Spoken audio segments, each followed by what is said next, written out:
રાધે રાધે, જય સિયારામ. આપણે શ્રી શ્રી ગયા પ્રસાદ પંડિતજીનું ચરિત્ર ચાલે છે. ગયા પ્રસાદ પંડિતજીના ચરિત્રમાં આપણે આગળ વધીએ તો વ્યવહાર ઉપર પ્રવચન ચાલે છે કે સાધકોનો વ્યવહાર કેવો હોવો જોઈએ.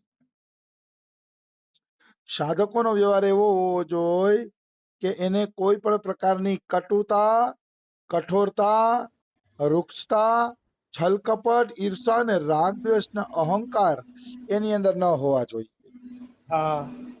જો છલ કપટ રાગ દ્વેષ અહંકાર કોઈ પણ અવગુણ જો તમારી અંદર છે તો હજી તમે પૂરા ભક્ત નથી. પૂરા ભક્ત છો જ નહીં. અંદર કઠોરતા, અહંકાર, આ જે અવગુણો છે એ નીકળી જાય અને હૃદય પ્રેમથી પરિપૂર્ણ બની જવું જોઈએ. હૃદય એટલું પ્રેમથી પરિપૂર્ણ બની જવું જોઈએ કે આપણા રોમ રોમ માંથી દયા, કરુણા અને ક્ષમા ને ફૂટી ફૂટીને નીકળે.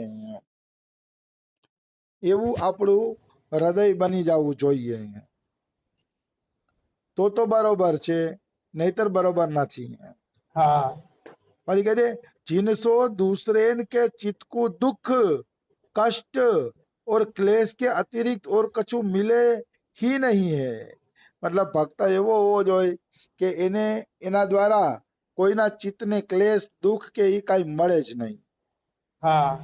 દુઃખ, દર્દ, ક્લેશ આ તે એના દ્વારા કોઈને, એટલે ગીતાજીમાં ભગવાને કીધું યસ્માન નો દ્વિજતે લોકો લોકાન ન દ્વિજતે ચયઃ. મારો ભક્ત એવો હોય છે કે એના દ્વારા કોઈ દુઃખી થતું નથી અને એને કોઈ દુઃખી કરવાનો પ્રયત્ન કરે તો એ દુઃખી થતો નથી. અમારા બાબા એમ કહે ચાલો આપણે તો કોઈને દુઃખી નથી કરવા કે એ તો આપણે કરી શકીએ, પણ કારણ વગર કોઈ આપણે દુઃખી કરે તો આપણે શું કરવું?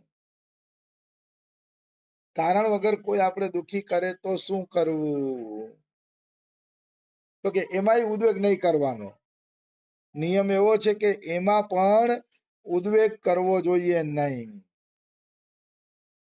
જો એની અંદર પણ તમે ઉદ્વેગ કરો છો તો તમારી ભક્તિ હજી કાચી છે.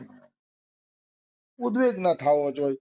કોઈ પણ રીતે સહનશીલતા વધતી જવી જોઈએ ધીરે ધીરે.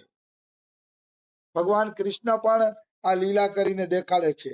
શિશુપાલ જયારે ભગવાનને 100 ગાળો આપે છે ત્યારે એમ જ કે આ તો ગોવાળીઓ છે, ગોવાળીઓ કે આને કે જંગલમાં હરખી રીતે જમતા નથી આવડતું અને રાજા ક્યારનો થઈ ગયો કે આને એવું કે તમે એમ માનો છો ગિરિરાજ ઉપાડી લીધો કે અરે ગિરિરાજ ને તો દિમક ખાઈ ગઈ હતી કે એટલે ગિરિરાજ ફોરો થઈ ગયો હતો.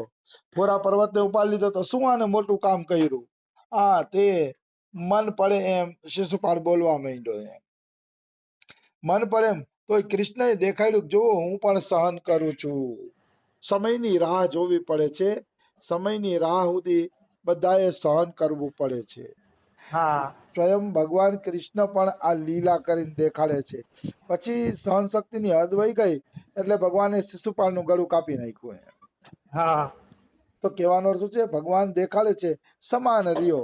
જો શિશુપાળે ગાળું દીધી તો ભગવાનને દુઃખ નહોતું અને પછી એની અગ્ર પૂજા કરવામાં આવી તો એને કઈ હરખ નહોતો. અને કાનુડાની અગ્ર પૂજા કરી તો એ જ કાનુડાએ એ યજ્ઞમાં પતરાળા ઉપાડવાનું કામ કર્યું. એમ નહીં કે મારી અગ્ર પૂજા થઈ છે તો હું ખાલી સિંહાસન ઉપર બેઠો રહું અને બધાને દર્શન આપું. એવું નહોતું. અમુકના હેઠા સંતોના પતરાળા ઉપાડવાની સેવામાં કૃષ્ણ લાગી ગયા હતા. આને કહેવાય દીનતા. રાજસૂય યજ્ઞ યુધિષ્ઠિર કીનો તામે જૂઠ ઉઠાઈ સબસે ઊંચી પ્રેમ સગાઈ. આવી વાત છે. રાજસૂય યજ્ઞમાં એમને જૂઠન ઉપાડી, હેઠું ઉપાડ્યું. આને કહેવાય સબસે ઊંચી પ્રેમ સગાઈ. આવી વસ્તુ છે. મનુષ્ય વાસ્તવમાં કૃષ્ણ લીલામાંથી ધારે તો ઘણું શીખી શકે. જેના જીવનમાંથી ભલે બધા કહે છે કે કૃષ્ણ લીલાનું અનુકરણ નથી કરવાનું, પણ ઘણા એવા પ્રસંગ છે કે એનું અનુકરણ કરો તો કેટલું શિક્ષા મળે કૃષ્ણના જીવન ચરિત્રમાંથી. દાખલા તરીકે કૃષ્ણએ ચીરના લીલા કરી, રાસ લીલા કરી, માખણ ચોરી કરી, એનું તો અનુકરણ ન થઈ શકે. એનું અનુકરણ ન થઈ શકે, પણ કૃષ્ણએ દ્વારિકા લીલામાં તો કેટલું એવું કર્યું છે કે જેનું અનુકરણ થઈ શકે. શિશુપાલની ગાળો ખાધી એનું અનુકરણ થઈ શકે કે આપણે એવા સહનશીલ બનીએ. હા દરેક જગ્યાએ દ્વારકામાં તો ભગવાનની ઘણી બધી લીલાઓ અનુકરણીય છે, પ્રેરણાદાયી છે.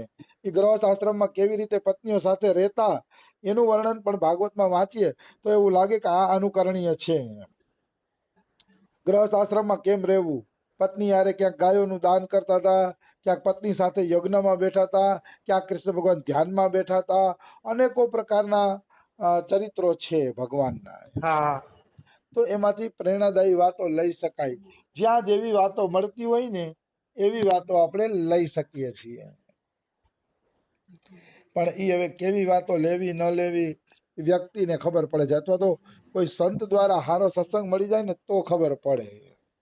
હા બાકી કૃષ્ણનું જીવન પણ ઘણી જગ્યાએ અનુકરણીય છે. આવી વસ્તુ છે.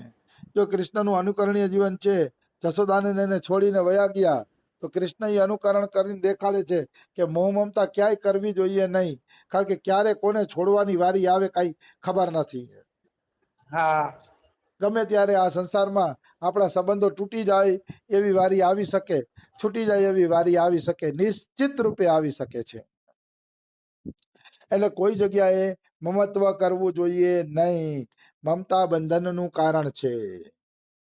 અને કૃષ્ણમાંથી એ પણ શીખી શકાય કે એના પોતાના સંતાનો એના સંતાનોને ઈચ્છે છે મરવી નાખે છે. તો કૃષ્ણ આના દ્વારા શિક્ષા આપે છે કે આપણા હોય અને અવળે રસ્તે ચડી જાય તો એ મરી જાય તો અફસોસ નહીં કરવાનો. હા કારણ કે અવળે રસ્તે ચડેલાનું જીવન નકામું છે, અને નકામા જીવન વાળા વધુ જીવે તો ભલે, ઓછું જીવે તો ભલે, એનો કઈ હરખ શોખ કરવો જોઈએ નહીં. આ બધી શિખામણો ભગવાન શ્રી કૃષ્ણ આપણે આપે છે એના ચરિત્ર દ્વારા. એટલે આ બધી શીખવાનું છે. રાગદ્વેષમાંથી કેમ બચવું ના અંતે ને એ બધું શીખવાનું છે. એ ન શીખવાનું તો તમારી ભક્તિ અધૂરી છે. તમારો વ્યવહાર સુધરવો જોઈએ. हमारे द्वारा सदैव दूसरे को अपमान ही होए तो समझ लेना चाहिए हम मानव देह में कोई प्रेत अथवा राक्षस है. આ ગયા પ્રસાદ પંડિતજી કે હું નથી કેતો કે જો તમારા દ્વારા કોઈના ચિત્તને દુઃખ થતું હોય તો માનવાનું કે તમારી અંદર રાક્ષસ જ બેઠો છે, હજી તમારી અંદર સંત નથી બેઠો. હા જો ખરેખર તમારી અંદર સંત બેઠો હોત ને તો તમારા દ્વારા કોઈને નુકસાન થાત નહીં, નુકસાન થાત જ નહીં. તો તમારા દેહની અંદર રાક્ષસ બેઠો છે, પ્રેત બેઠો છે, એટલે તમે બીજાને દુખી કરો છો. દુખી કોઈ ન થવું જોઈએ. એકવાર પોદારજીને કીધું તું કે ભક્તિનો સાર બતાવો, કે ભક્તિનો સાર કેમાં છે. હા એવું અમે શું કરીએ કે જેની અંદર ભક્તિનો સાર આવી જાય. ત્યારે પોદારજીઓ પદ્મ પુરાણનો શ્લોક બોલે છે. હા મને શ્લોક યાદ નથી, પણ પદ્મ પુરાણનો શ્લોક બોલીને કહે છે કે તમારી હારે કોઈ વર્તન કરે અને ઈ વર્તન તમને ન ગમે તો તમે એવું વર્તન બીજા હારે કરતા નહીં. હા આ જ છે લ્યો સાર.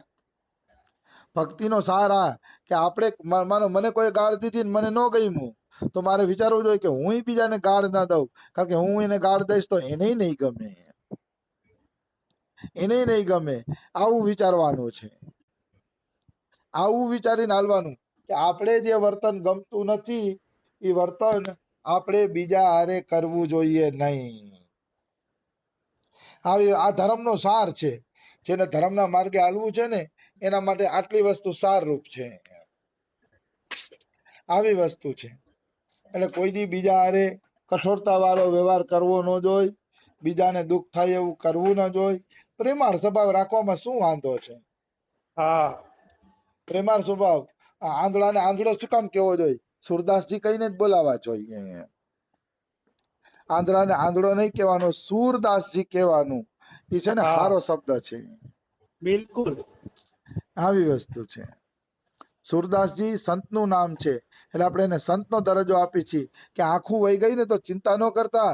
સુરદાસજીની આંખો નહોતી તોય કૃષ્ણની 1.25 લાખ લીલાના દર્શન કર્યા એને.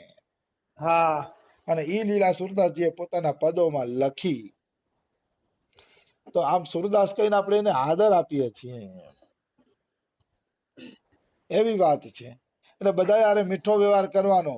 આપણી યારે કોઈ કડવો વ્યવહાર કરે તો આપણે ગમતું નથી, તો બીજા યારે આપણે શા માટે કડવો વ્યવહાર કરવો જોઈએ? કડવો વ્યવહાર કરવો જ ન જોઈએ, ફાઇનલ વાત છે. આવી वस्तु છે. यदि हमारे व्यवहार में यही सब भरे पड़े हैं तो निश्चित रूप से हम अपने आप को, भगवान को और संसार को धोखा दे रहे हैं. જો તમારી અંદર અવગુણો ભરેલા છે, કઠોરતા ને રૂક્ષતા ને મતલબ આમ પીડા દેવાની ભાવના ને આ બધા અવગુણો ભરેલા છે, તો તમે તમારી જાતને દગો દ્યો છો, ભગવાનને ને સંસારને બધાયને દગો દ્યો છો. કારણ કે આવો વ્યવહાર સારો નહીં. તમારી જાતને દગો દ્યો છો એટલે તમને ભગવાન મળશે નહીં, એટલે તમે તમારા પોતાનાથી જ છેતરાઈ ગયા. આ મોટી વાત છે, આ મોટી વાત છે. એમાં કોઈ એટલે કોઈ પણ પ્રકારની શંકા નથી. આપણે જ આપણી જાતથી છેતરાઈએ છીએ. એટલે આપણી વ્યવહાર સુધારવા ઉપર આપણું ધ્યાન હોવું જોઈએ. વ્યવહાર હંમેશા મીઠો બને, કોમળ બને એવું કરવું જોઈએ. અરે એક દુકાનવાળો પણ પોતાના ગ્રાહકોને હાચવવા મીઠો વ્યવહાર કરે છે. હું જોતો હોઉં દુકાનવાળો એક લૌકિક કામ માટે જો મીઠા વ્યવહાર કરી લેતા હોય, તો ભગવાનની પ્રાપ્તિ માટે આપણે કેમ મીઠો વ્યવહાર ન કરી શકી? કરવો જ જોઈએ. નથી કરતા ને તો સાચું કહું ને તો એક વેપારી જેટલી આપણી કિંમત નથી. વેપારીને પૈસાની કિંમત છે એટલે પૈસા માટે મીઠો વ્યવહાર કરે છે, અને આપણે આવડા ભગવાનની કિંમત નથી એટલે આપણે કોઈ હારે મીઠો વ્યવહાર કરતા નથી. કારણ કે આપણે ભગવાનની કિંમત જ નથી સમજ્યા હજી. હા જો કિંમત સમજાવો હોત તો કોઈ દી કડવો વ્યવહાર ન થાત. પણ ભગવાનની આપણે કિંમત જ સમજ્યા નથી, એવી આ બધી વાતો છે. ભગવાન કૃપા કરે તો આ બધું સમજાય એમ છે, નહીતર સમજાય એમ નથી. માનવતાને દગો ન દિયો. પેલા સારા માનવ બનો, પછી ભક્ત બનશો. પેલા સારા માનવ તો બનો કે મનુષ્યના ભક્તના લક્ષણ શું છે. વૈષ્ણવ જન તો તેને કહીએ જે પીડ પરાઈ જાણે રે. વૈષ્ણવ જન તો એને કહેવાય કે જે પરાઈ પીડાને જાણે, બીજાના દુઃખને જાણે નહીં. એને વૈષ્ણવ કેવી રીતે કેવો? જે કઠોર બની જાય એને વૈષ્ણવ કેવી રીતે કેવો? જે બીજાના દુઃખમાં મદદ કરવા માટે ઊભા ન રહીએ એને વૈષ્ણવ કેવી રીતે કરવો કેવો? કોઈને દુઃખ તકલીફ હોય તો ઊભું રહેવું જોઈએ. ભલે હું એમ નથી કહેતો કે આપણે આખા જગતની સેવા કરવી છે, આપણા ઘરમાં કોઈ આવી ચડ્યું હોય કે આપણા સગા સંબંધીમાં કેમાં કઈ દુઃખદ ઘટના બની ગઈ હોય તો ત્યાં ખડે પગે ઊભું રહેવું જોઈએ સેવા માટે. ઈ જ માનવતા છે અને ઈ જ ભક્તના લક્ષણ છે. હું એમ નથી કહેતો કે ભાઈ તમારું ભજન તોડીને આ બધું કરો, પણ ક્યારેક જરૂર હોય તો આપણે હાજરી આપવી જોઈએ. એવું નહીં કે કઠોર જ બની જઈએ. બહુ કઠોરતા ભક્તિમાં નુકસાન કરે છે. એના કરતા કોમળ બનવું સારું. હા બિલકુલ. કોમળ બનો. બહુ કઠોરતા અમુક લોકો નિયમ પાલન ને આંદે કરતા હોય ને તો એ કરતા કરતા જળ જેવા બની જાય, કઠોર બની જાય. તો એ કઠોર બનવું સારું નથી. હા કારણ કે કઠોરતા ભક્તિમાં નુકસાનકારક છે. એટલે તુલસીદાસજી જયારે ધામમાં જતા હતા ને ત્યારે એમના શિષ્યોએ કીધું કે તુલસીદાસજી અમને કોઈ અંતિમ ઉપદેશ આપો. તુલસીદાસ તો ત્યારે 125 વર્ષના હતા, કોણ જાણે 114 વર્ષના હતા, મને યાદ નથી. તો એના શિષ્યોએ કીધું કે ગુરુજી કઈક અંતિમ ઉપદેશ આપો. ત્યારે એને મોઢું ખોલ્યું. મોઢું ખોલીને કીધું કે આની અંદર કઈ દેખાય છે? તો કે ના ગુરુજી, પેલા તો 32 દાંત હતા, હવે તો તમારે દાંત એકેય નથી કે, અને તમારા મોઢામાં જીભ દેખાય છે, બીજું કઈ દેખાતું નથી. તો કે બેટા આ આના જેવું છે. દાંત કઠોર હતા એટલે પડી ગયા, અને જીભ કોમળ હતી એટલે ટકી ગઈ. મતલબ જે વ્યક્તિ કઠોર બનશે ને એક દિવસ કોઈની આંટીમાં આવી જશે, આંટીમાં આવશે એટલે એનું કાટલું નીકળી જશે. પણ જે જીભ જેવા કોમળ બનશે એ કાયમી માટે ટકી રહેશે. એટલે જીભ જેવા કોમળ બનો.